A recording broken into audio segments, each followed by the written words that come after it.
asxaabta sharaftayda oo mudan waa idin jeclahay Soomaali waa wada jeclahay fadlan guud waa jeclahay hadduu idin qanciyo yaa liiga iloobin like-ta share-ta iyo YouTube-kayga wadani group subscribe sidii video walba aan soo dhigo sida idin saas ayaa idin leeyahay asxaabta soo dhawaala filimkana ila daawada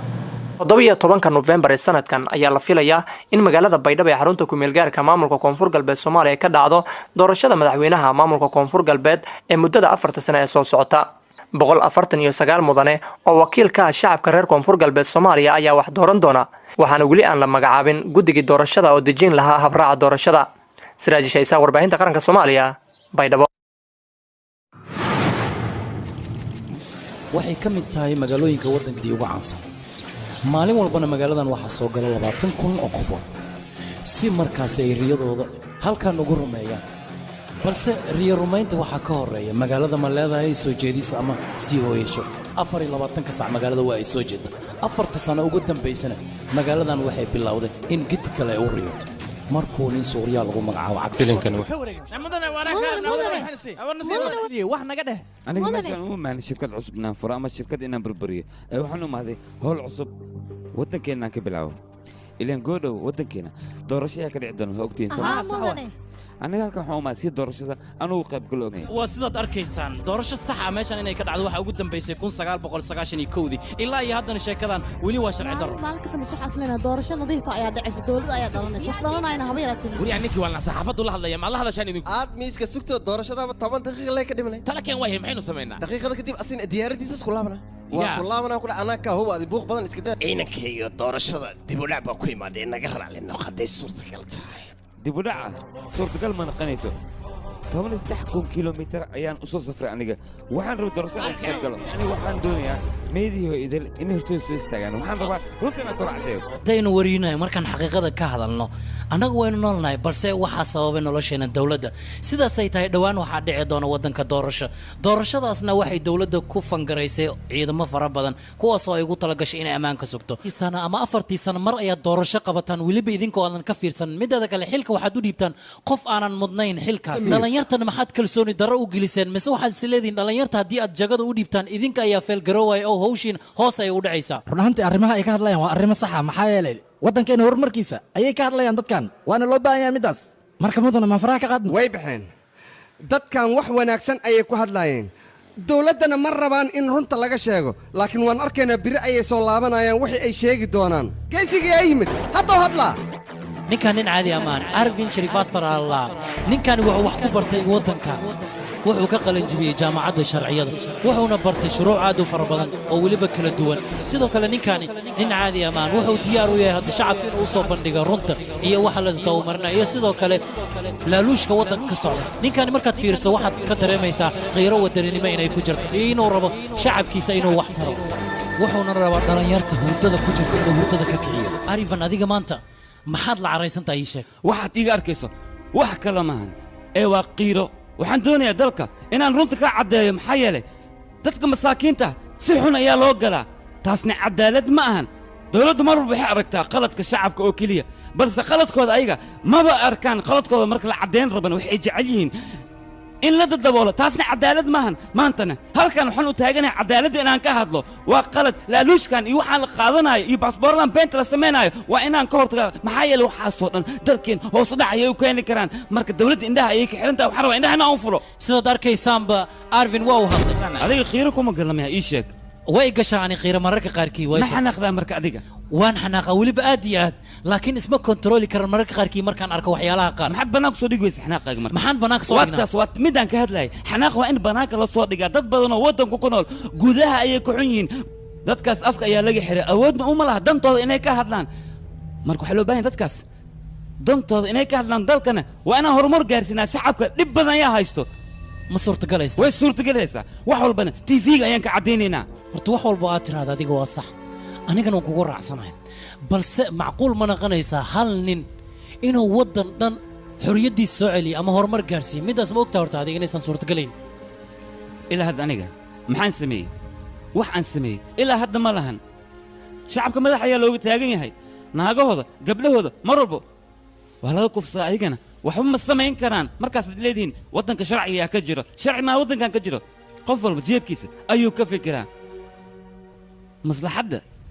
iyo horumarka dalka iyo dadka masaakiinta cid ka fikirta hawayraata male markaasaad leedahay xornimo ayaa waddanka ka jira waxaa kaloo jira laba qof hadday isjeclaadaan familkana raalli iskaga ahayn hadday isguursadaan nolosha ayaa lagu gubayaa xabsiyada waddanku istigidhisiyin ma ogyahe dembiile laguma xiro waddankan 22 daqiiqo gudahood ayaa gabdhaha lagu kufsadaa raggana waxay cadayseen gabdhaha inay kufsadaan oo keliya raggana waxaa loogu baahan yahay dumarka inay cisaan oo heer gaarsiiyaan laakiin aniga raggaas oo kale ma haysano runta haddii aan ku sheeg xaqooda dumarka lama siiyo sharciga hadduu sidan uu ku sii socdo waxaad ogaataa dadka bini'aadamnimada inay ka baxayaan annaga waxaan gaaraynaa 110 bilyan hal qof hadduu naga xumaada aan dhexdeenna ka saarno waxba uma aragno inteena kale si raaxa ayaan ku noolaan karnaa soo ma ogid annaga haddaan gacmaha is saarano oo arrintan waxba aan ka qabin waxaad ogaataa annaga dhammaanteena dhulkan aan ku darsanayno sidaad arkaysaan booskeenan ayaa lagu soo weeraray hadda ayay nala joogaan waxayna doonayaan tvgan inay damiyaan annaga taas kama yeelayno runta daha ayaan ka qaadaynaa wax walba bannaanka ayaan soo dhigaynaa dowladda cidday doonta anugu soo dirto dadka shaqadoonkaana waa inaan shaqadooda aan u raadinaa dadka aanan waxba haysanin waa inaan waxooda u dhicinaa dadka runta laga khiyaanay oo been lagu khiyaanay waa inaan wax u qabanaa arfin ilaa hadda lama hayo dad ayaa afduubtay hawada ayay ka qariyeen marka annaga waxaana looga baahan yahay inaan raadino meel walbuu ku sugan yahay ardu nin daacad waay oo muwaadin inaan garabkiis joogsan waay aan wax la qabano inaan iska dhuudhuumano maaha ardu inaan garab siino maxaa sugaysiin mudane ninkan sidaan u soo qabanay tala faraho ay ka baxday 1 milyanna twitterka ayay ka raacsan yihiin 40 milyanna miskool ayay u soo sameeyeen marka ma soo qaban karno tala faraho ay ka baxday maxay tahay waa inaad wax ka qabataa go'aankana adiga ayaa iska leh sideen wax uga qabanaa mudane ninkaas abukaatayaal fara badan ayuu leeyahay shacab weynaha dalka indiyana asaga ayay raacsan yihiin haddii aan maxkamadan geynaynaan idhaahdana shacabka kacdoon ayay samaynayaan maanyada iyo badana isqaadan waxaan ii sheegaa xildhibaankeena inaan u doodno codadkeena inaan soo qaadano muhiim anaga dacwad inaan ka gudbino mana kaamuseen sax waay laakiin ninkan wuxuu sheegoyaa anaga meeshaan waxa waye inaan arrin aan isku qabsano isku duubnaano kulligii sahan iyo buuqan waxaa dhaliyay qolo ganacsato ayaa waxay isku dayeen shacabka masaakiinta ah inay dhacaan hantidooda marka hore dowladda arrintan way iska dhagatirtay balse hadda afhayeen ka tirsan dowladda ayaa wuxuu ballan qaaday shacabkan inuu wax u qaban doono oo garab u siin doono xaaladda marba marka sii dambayso way ka sii daraysaa dowladdana awood uma laha brobleemkan inay xalliso arrintan waa inaan sida ugu dhaqsiyaha badan wax ka qabanaa suuriyana waa inaan gacanta ku soo dhigna haddii kale xilka dowladda uhan waaweynina arrintan waxaa buubuuninaa waa saxaafadda suriyaa qof caadi miya in gacanta lagu dhigay sheego haysin waxaa waay suriyaa gacanta haddii lagu dhigayo waa god mas adig gacanta aad geli hoosid oo aad isna ku qaniinayo sax waay waa sidaa aniga hore u sheegay kaadii horta warkad badiseena teeda kale waxaad ogaataan suuriya aniga si fiican ayaan u aqaanaa dhibaatada meeshan ka dhacaysana isaga ayaa ka dambeeyo calaa kullin waa in ninkaasi waddanka laga qabtaa haddaan la qabanin annaga halis ayaynu ku sugannahay waa inaan sida ugu dhaqsiyaha badan la xiraa ninkaas yaa waayo qofka geesiga ah oo suuriya gacanta ku soo dhigi karo wuu jiraa booliiska waxaa ku jira qof karti leh qofkaasna waxa waaye vinyak roy booliiska bambay ha la soo xiro suuriya maahane waddo kale ma yaqaanaan miya waan la soconnaa soo xiridda suuriya 24 saac gudahood naguma qaadanaysa inaan soo qabanno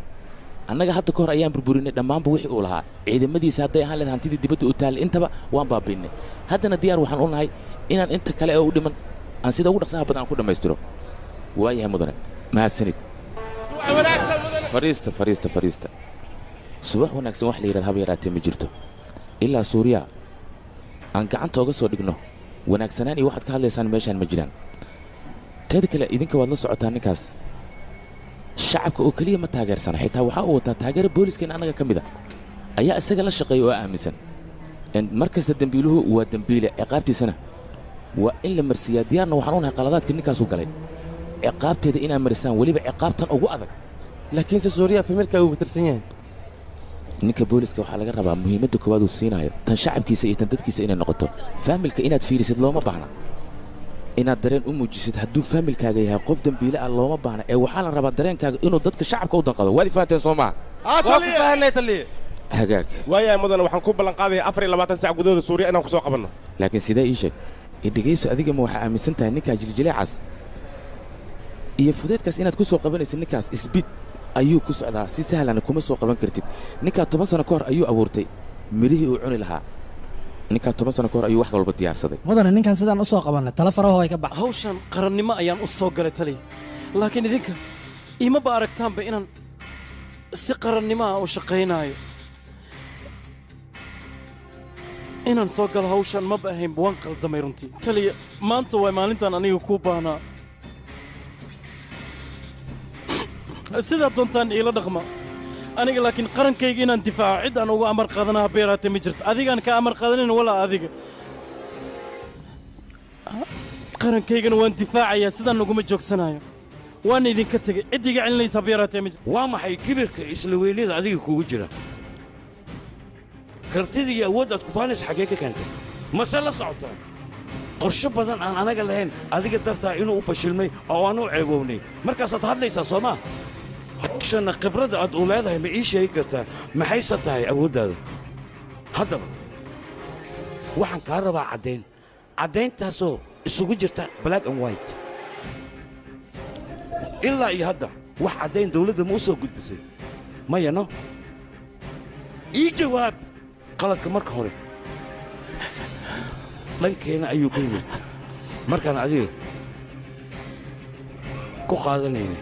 marka hore ayaan fudeed kugu qaadanay middaasna qalad bay nagu ahayd annaga taliya marka hore dhegayso fiiri xabadaan 1 2 3 4 ayaa jirkayga laga soo bixiyey midda shanaad dhegtayda ayay ku dhacday caddayn soo marabti taliya xabadaan fiiri mid ka mid ah hadday kugu dhacdo waxaa loogu talagalay in qofkaasi uu dhinto ciidankeenoo keliya ayaana isticmaal caddayntaas fiiri meesha ka muuqata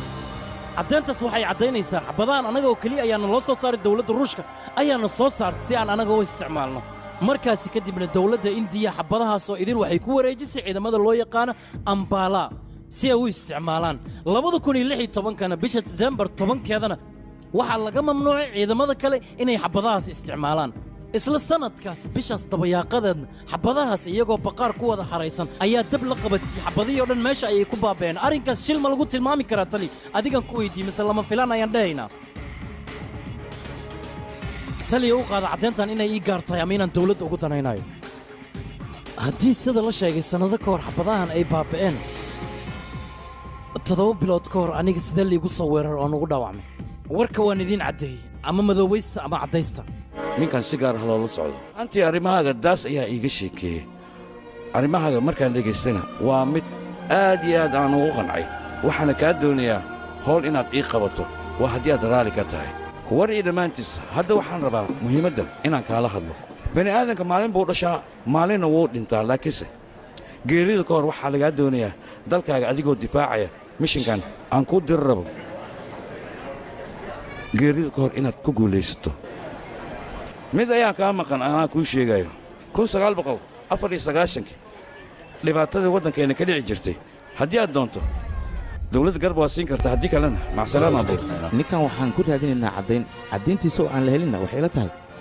annaga inaanna tilaabo qaadi karin sharciga ayaan la tigsanaynaa sharciga haddii aan ku heli weyno inaan jibinaan ku qasbannahay aan heshiino dunida oo dhan waan u tali karnaa ani adiga haddaan isalno middaas iga qaado wadaadii mudane fursad ayaad haysataa oo ku baryaa sharciga isku dhiib markaas waxaa laga yaabaa inaan anigaba xitaa ku badbaadiyo doqona tahay qof walba asaga ayaa isu malaya inuu dunida u caqli badan yahay laakiin waxaas ma jiraan waa been qof walba kartidiisa ayuu magaaladan ku joogaa ogow adiga taliya ciidankaaga waa inaa amar siisaa ninkaasna waxaan u baahanay aniga aragtida lagu toogto ama ninkaasna waa eedaysana dawladda dembi ka galay waxaad ogaataa anigana igama badbaadaayo istaag amarka jooji maxaad sidaas u leedahay oo asaga sharciga miyuu ka wen yahay maya kama weyna sharciga laakiin dareemihiisaa waxay yihiin dareemo qaran aniga markaan soo laabanayay ayaan si lama filaaneh waddada ku wada kulannay niyadda ayaan u dhisay waxaan dhahay nin geesi ayaa tahay laakiin idinka waad ka faa'iidaysan wayseen fursaddaas marka horena waan idinkaga digey intaan ka imaanayo waad isugu wayseen laakiin taliya aniga waan dadaalay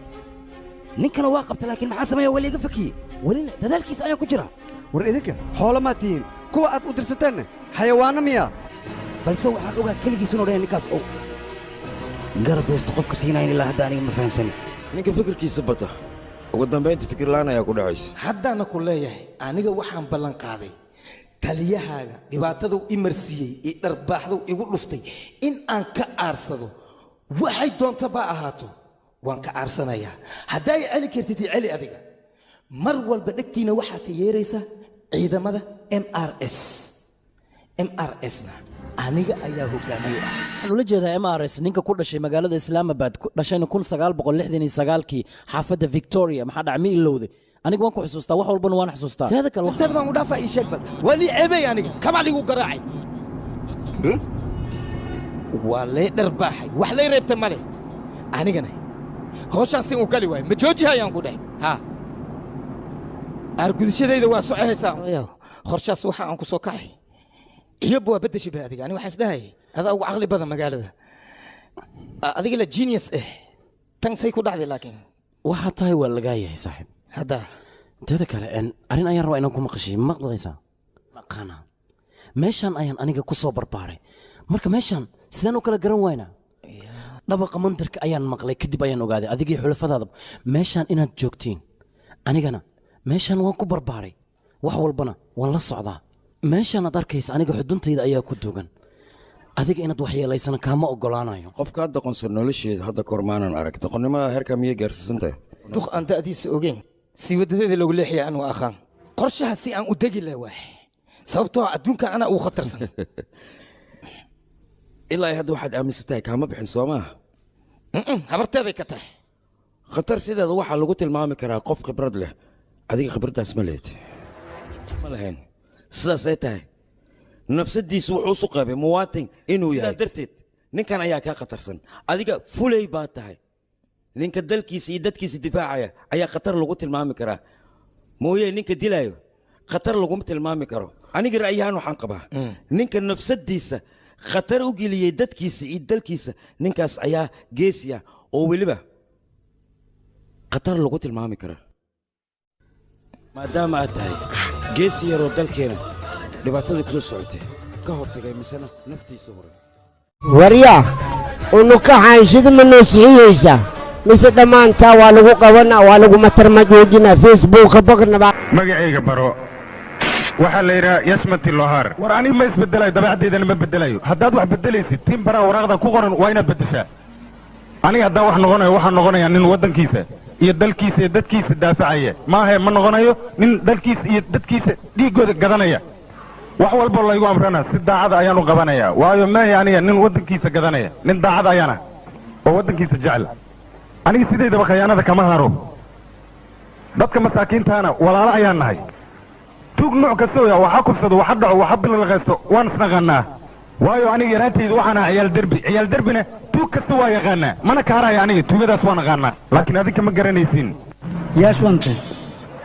aniga kolley waxaan u malaynaa arrintan inuu ka dambeeyo sarkaalkii muxuu aniga iga baarbaarayaa mau toos ii dhahayo waa ku finishayaa looma baahnayn inuu arrinta dheerdheereeyo inuu toos ii finishaa la qaataa runtii waxaa laga yaabaa adigu aad iyo aad ayaad u xanaag badan tahay asigana inuu rabo markuu xanaaqan kaa baaba'o inuu shaqadaada dib kugu soo celiyo kolley sidaa ayay ila tahay war saaxiibo adiga waxba ma ogid arrintan ayaa ka dambay ma garanaysaa nin aan weligiis dallicin oo ruufyaannimo ku gaboobay bal ee kaneecadan hal kaneeco ayaa ruux bili'aadmi oo dhan mashquulinaya kaneecadaas haddii reer dhan oo jijiifa hal xaboo ka mida oo guri u soo galo kulli way wada mashquulayaan subaxdii guriga ka soo kal laha habeenkiina adigoo sarqaansan guriga tag naagtaada u tag subaxda dambe ka soo tag qofka noocaasoo kalea jismiga kore ayuu ka nool yahay laakiin daaqilka wuu ka dhintay noloshuna waxay la tahay wax aan macno lahayn magaalada waxaad ku arkaysaa dukaaman lacag iyo dahab ay yaallaan masaakiin badanna joogto dawladduna way og tahay sababahaas waxay ku dhacaan indhahana way ka qarsataa kuwan koofiyada dheerdheer oo wasiirrada isku sheegayana dadka masaakiinta waxay u khudbayaan wax baan idiin qabanaynaa markay danahooda gaaraanna way ka seexdaan dadkana kabacdi way iscunaan eygaan annaga dooranaa dib noo qaniina annagana qorraxdaan isaagaynaa waan qaylinaynaa markaan dooranno oo codka anugu subnana meel cad ayuu nooga dhaqaajiyaa danihiis markuu gaadho waxaad arkaysaa wacal dhalay oo dunida ku raaxaysanaya annagoo muwaadiniin xalaal ahna oo waddankeenna hindii joogna ayaan ku raaxaysanayn waxaad arkaysaa hal kaneeco oo ruux bili'aadmiya nafsadiisa khatar gelinaya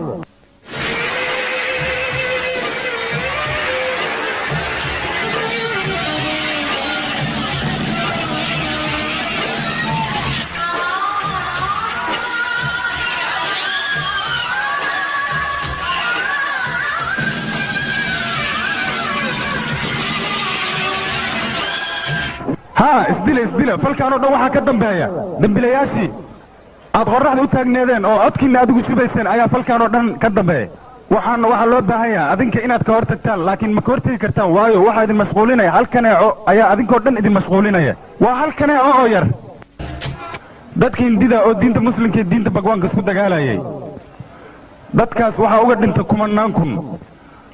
kumanaan kunna way uga dhaawacmeen anigana waxaan raadinaya ninkii ka dambeeyey dagaalkaas laakiin nasiib darro ani ninkaas ma helayo waayo waxaa ka dambeeya kaneeca xun kaneecadaas oonan la helin wax nabad ma ka dhacayaan hindiya dulmiga kaneecadaas intuu dhaafo bili'aadmiga ayuu wuxuu u soo dhigta xawayaanaadkii kaneecadaas aniga ma ka harayo xabsigaanna ma ku sii jiri doono kaneecadaas meel kasta ii joogto anigu waan raadinaya kaneecadaas si nabowga ma harayo kaneecadaas waxay moodaa dadkoo dhan in la iibsan karo laakiin fikrad ahaan waxaa ka maqan inay waddanka joogaan dad muwaadiniin ah sidii geesiyaashii u soo halgama waddanka oo xornimada u dhaliyey oo ingiriiska ka xureeyey waddanka oo gaantii horseed ku ahaa niman lamida inay waddanka joogaan ayaa ka maqan kaneecadaas waa laga qabanayaa kaneecadaas waddanka waa laga qabanayaa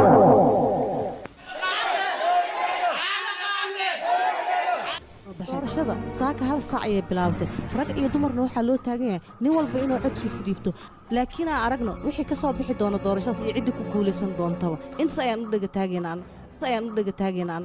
dadkan xaggooda anaga bini'aadan ma oganayba xayawaan oo kale ayaan kana mar walbana lacag ayay bixiyaan adinkana lacagtaas ayay qaataan codkana waa u shubtaan ma loo baahna waxaa la rabaa lacagta inaad ka qaataan codkana waxba aadan ugu shubina waqtigiina mar walba inaad ka faa'iidaystaan hadda kadibna ma la rabo doorasho qaldan inay dhacdo waxaa la rabaa doorasho sharci ah loo baahan yahay hooyo walba iyo aabbo walba inay carruurtooda u sheegaan ay dhahaan ordaha waqtigiina ku xisaabtama dalkiina iyo dalkiina intaba u dagaalama wax u qabta laakiin ma la rabo dadkaasoo kale inaad garab siisaan anigoo kale waa inaad garab siisaan oo daacadda dalkiina wax u qabanayo hadda weyseen dalkiina waa inaad badbaadsataan haddii taas aadan samayn dambiil ayaa tihiin taas haddii aadan samayn xaq ma rabtaan kan 20 sano may 50 sano dhibkaan oo kale inaad ku jiri doontaan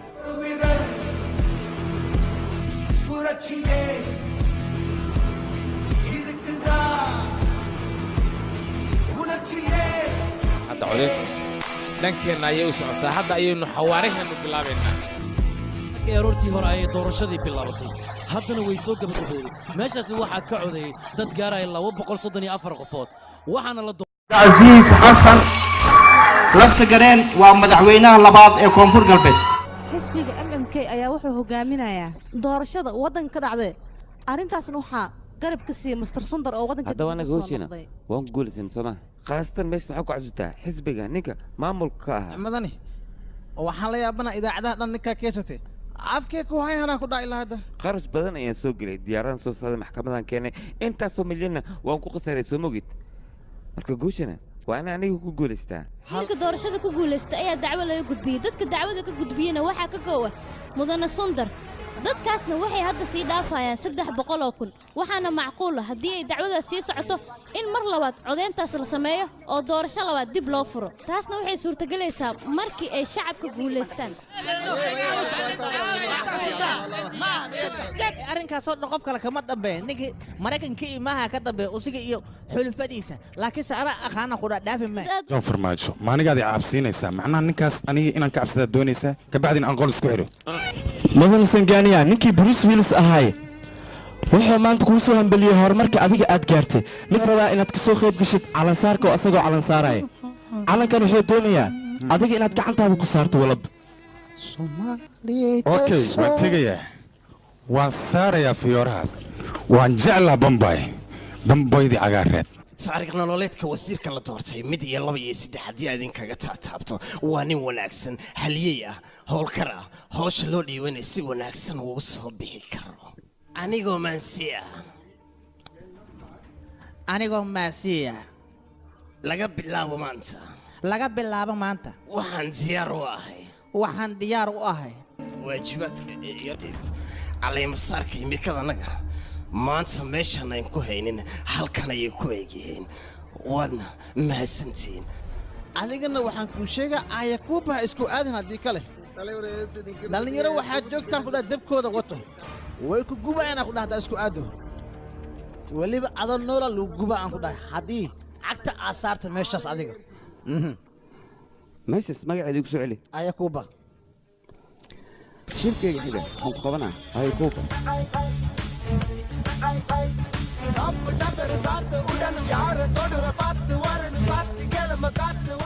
waxaan idiin sheegaa qiso yaanyadeena ku saabsan weliba qalad weyn ayaa laga galay 7 dal oo caalamka ka mid ah ayaa yaanyadeenna wax ka sheegay waxayna dhaheen tayo ma lahan balse annaga waxaan ognahay yaanyo fiicnaan qabno oo weliba aad macaan badan wax macaanka ka dhigana waa ciiddeenna haddaba fiiriya yaanyadan way boloshay laakiin midhaheeda ilaa hadda anfac ayay leeyihiin haddii aad doontaanna midhaheeda dib waad u abuuran kartaan yaanyo fiican ayaa idin dhalanaya soo maa wax soo saarka waddankeennana heer sare ayuu noqonaa haddaba fiiriya intiinaan qofkiiba hadduu keeno 50 kiilo oo yaanyo ah dhammaantood intaan isku keeno hal xabbo oo keliya ayaan kala baxaa waxaan idin dhahay yaanyadan kale kama helin waa bahdeli karaa sida hadda warshadaha kale yaanyadeenna ay u bahdelaan waayo ayagoo waxay rabaan raqiis inay ku helaan wayna isticmaalaan warshada ay ka samaysteen heer ayay ku gaareen haddii lacala adinka aad samaysan laheedeenna cabsi ayay idinku beereen oo waxay idin dhaheen yaanyadiinna ma fiicno iska daaya adigana faraha ka qaadda marka waxaa loo baahan dadkaasoo kale inaan la dagaalno oo weliba yaanyada khaali aan ka siino ilaa ayaga waa bahdeleen lacag yarnay ku qaataan iyay rabaan horumarna way ku gaarayaan annagana waan ka baahannahay hadda fiiriyi dadka dunidii ku nool ayagoo qanacsan oo macaansanaya yaanyadeenni cunaan laakiin annagana meeshaan gaajada ugu bixileen gaajo darteed ayaan isku gubaynaa waxay ahaato hadda annaga go'aan waxaan ku qaadanay yaanyadeenna inaan dhoofino qofkii cunayna isigoo nadiifsan oo dhibaato arkin ayuu helaa annagana oon ku soo daalin waxaas ma helno hadda waa maxay wax dhacaya telefoon ayaa dhacaya telefoonkaas yaa waay anaa idiin sheekaynayo telefoon meeshuu ku dhaca ma cadowgayga hadduu jiro okay dhegeys anaa war ku haya haye soo daa in dhegeysanayo annaga markaan codaynayno taageeranimana waa ku codaynaa lacagna waa qaadanaa adiga hal cod oo kaa xumaaday keliya ayaad foodo u kicisay kadibna dastuurka inta furtaad 49p qodobka la yidhahda soo qaadatay intaas kuma ekaanina shaqadaadina waa aad ka tagtay maxaad damacsantahay ujeedkaaga noo sheeg sababta ka dambaysa ma idiin sheegaa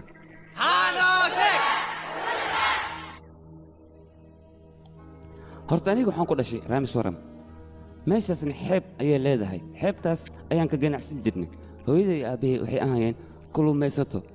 laakiin wax badan kama faa'iidi jirno taasna waxaa sababtay maraakiibtan dagaalka oo dalal kale ka imaaday oo meesha ka kulumaysta qofka baa xataa inuu soo laabanaya in kale lama sheegi karo annagana sanad walbo doorasho ayaa la qabtaa qofka la dooranaya wuxuu ballan qaadaa wuxuu dhahay shacabka aniga wax u qabanaya markuu dantiisa gaarin shacabka wuxuu qabanaya male dantiisa oo keliya raacana ilaan marka hore jagarays ayuu ahaa awooddiisana waxay ku xihan tahay 5 sano oo xilka u hayo bes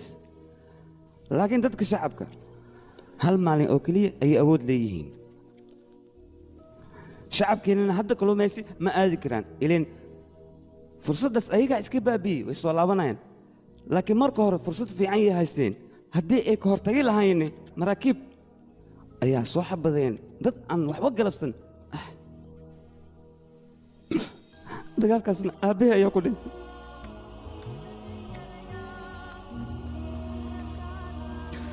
weliba aabbahay keligiis kuma dhiman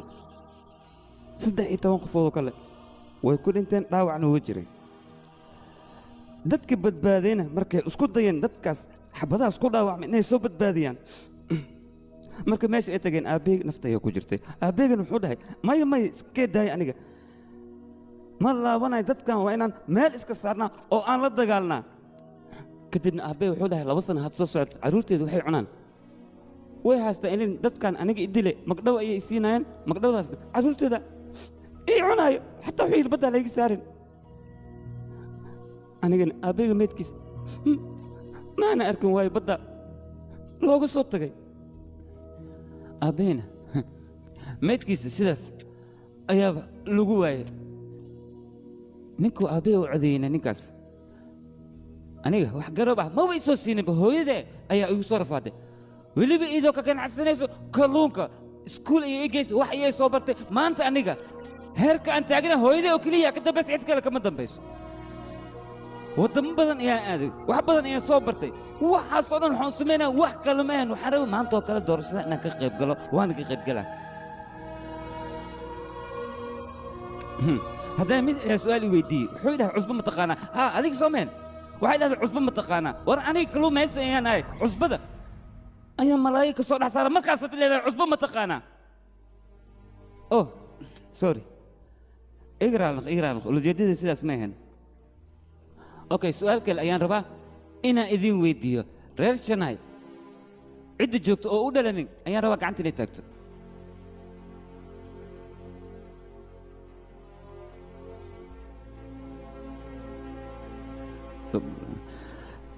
haddaba yaa diyaar u ah degmadiisuna ku laabto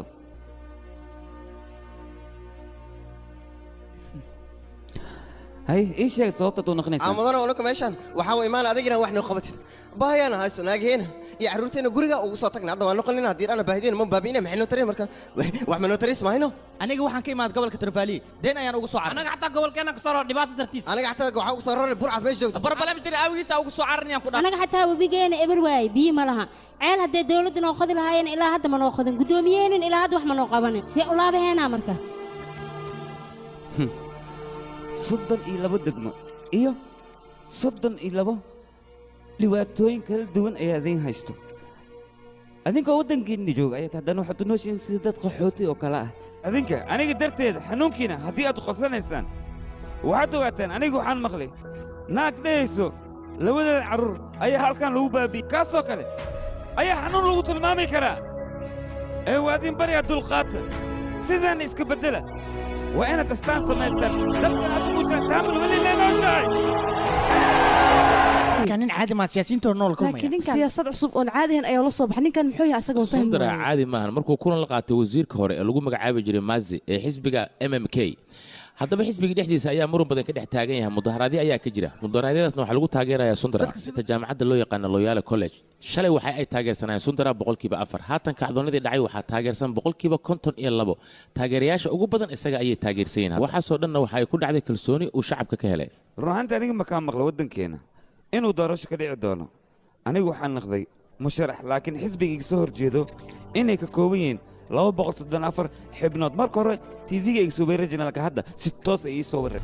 dadka cadowgeena shalay anagu waxaan ahayn maantana waxaan ahay Netubara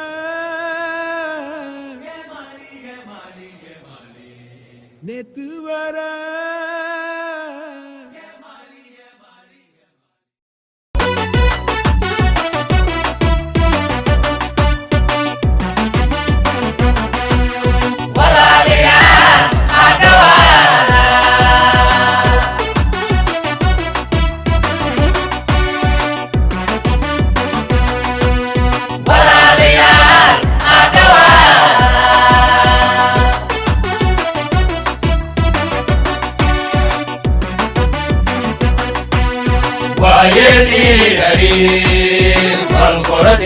بلا ويسي سقاي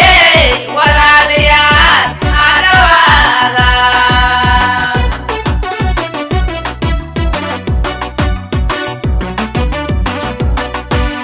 ويلي غريب والقرد بلا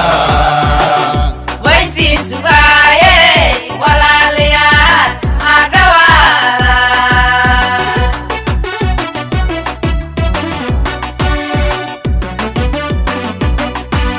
warsangi wesang bridge for forongi